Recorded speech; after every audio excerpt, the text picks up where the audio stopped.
जय गुरु जी, शुक्राना गुरु जी। आज हम श्री शिव महापुराण का सप्तम वायव्य का संहिता का तीसरा अध्याय पढ़ने जा रहे हैं। ओम नमः शिवाय, शिव जी सदाशाय।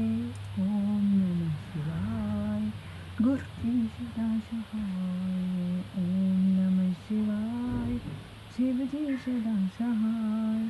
ओम नमः शिवाय, गुरु जी सदाशाय।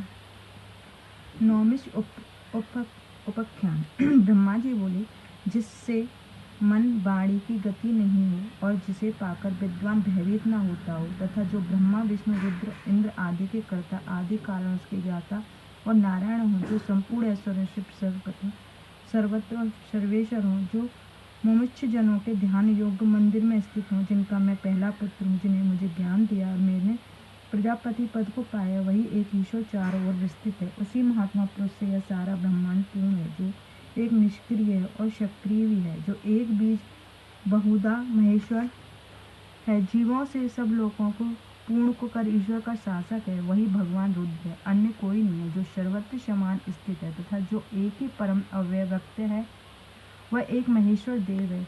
उन शिव जी का ध्यान कर मनुष्य माया से छूटकर मुक्त हो जाता है, जिसके समान तेज, बिजली, सूर्य, चंद्रमा किसी में नहीं है, जिससे सारा जगत प्रकाशित है।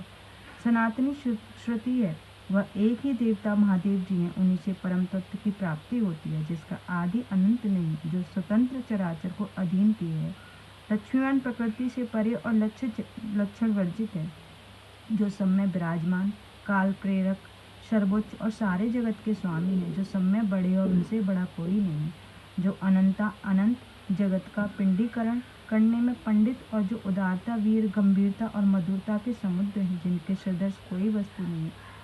वस्तु तो उन्हें तोल ही नहीं सकता। यह तो राज स्थित है। वही जगत के चतेरा हैं, जो सर्वप्रथम जगत सृजन करते हैं, अंत काल में फिर उन्हीं प्रलय में हो जाता है। सारे भूत इन्हीं के वश में हैं और यही सर्व नियोजक हैं। बड़ी भक्ति से दिखाई पड़ रहे हैं, अन्यथा नहीं। इन्हीं रुद्र के लिए सारा व्रत, दान और तप किया जाता है। प्राचीन महात्माओं के सारे नियम इन्हीं ईश्वर के ध्यान के लिए कहे गए हैं। सुरासुर सहित श्री विष्णु जी जिनके दर्शनों की चाह रखते हैं, जिससे पतित, मूढ़, दुर्जन और कुसंजित नहीं देख सकते, परंतु जिससे भीतर बाहर से पूजन कर उनसे सम्मान भाषण करते हैं, जो स्थूल सूक्ष्म है उसमें परम है, तथा जो योगी जन सूक्ष्म रूप से देखते हैं उनके भी परे हैं, जो ज्ञात आनंद अव्यय हैं और संबंध के अधिक क्या कहें। शिव में भक्ति की करना ही योग्य है। निसंदेह वे सब बंधनों से छुड़ाने वाले हैं। उस देव के प्रसाद से भक्ति संभव है और ईश्वर से ही ईश्वर प्रसन्न होता है। जैसे बीज और बीज से अंकुर, वैसे ईश्वर भक्ति प्राप्त होती है। उनकी अनेक साधना, उन साधनों से इनकी सिद्धि हो जाती। इसे वेद धर्म ने नहीं दिखा दिया। इसके अभ्यास से अधिक पूर्व जन्म का पुण्य पाप समान होता है, तो वो अवश्य यही प्रसाद की प्राप्ति होती है, और धर्म अधिक होता है तो प्राणी का पाप क्षय हो जाता है। इस प्रकार जब क्रमश बहु जन्मों के पाप क्षीण हो जाते हैं, तो साम्य सर्वेश्वर की भक्ति प्राप्त होती है। अनेक गुणों से, भाव से भी प्रसाद की प्राप्ति होती है। फिर प्रसाद प्राप्त कर शुभ धर्म में तत्पर होंगे। वह गुरु सहित गुरु के बिना तो दो प्रकार का है। गुरु ना करने वाला से गुरु किया हुआ है 100 गुना अधिक है, क्योंकि वह गुरु की आज्ञा से शिव धर्म में तत्पर है। वह शिव ज्ञान युक्त है, उसे ज्ञान की प्राप्ति हुई रहती है। इसे संसार में दोष दिखाई पड़ता है। वो विषयों में विरक्त हो शिव प्रेम साधक बन जाता है। उसे ध्यान और कर्म का ज्ञान होकर योग की प्राप्ति हो जाती है। योग से परे भक्ति, तरंतर, प्रसन्नता से मुक्त शिव रूप ही है।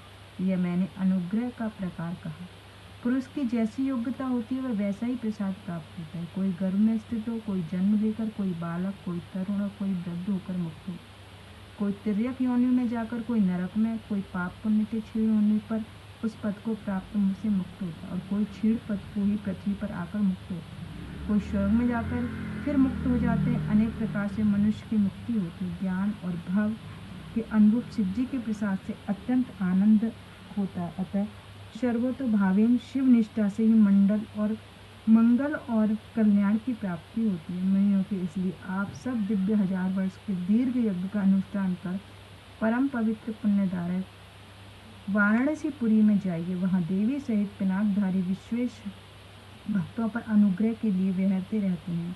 वहाँ जाकर आश्चर्य से देखिए, मेरे पास आइए, फिर मैं आपसे मोक्ष पाए कहूँगा, जिससे एक ही जन्म में मुक्ति तुम्हारे हाथों में स्थित हो गई। अब मैं अपना मनोमय चक्र छोड़ता हूँ, जहाँ इसकी नेमी टूटे वहीं देश तप करने के योग्य जानिएगा।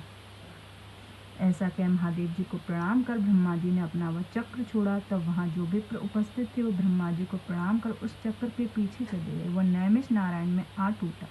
वह अनेक यक्ष गंधर्व विदाधाराओं का वास था। उसमें समय पूर्वा 18 द्वीपों का राजा था।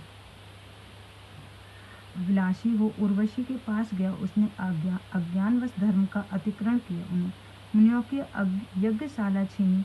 इस पर एक मुनि ने क्रोध कर वज्र के समान कुछ निर्धारित कर दिया। फिर तो सृष्टि रचने की इच्छा से ब्रह्मा जी आकर यज्ञ किया, जिससे वह स्थान सर्वदा मुनियों के तप योग्य और बहुत सुंदर हो गया। इति शिव महापुराण का 7वां वायव्य का संहिता का 3रा अध्याय समाप्त। जय गुरु जी। शुक्राना गुरु।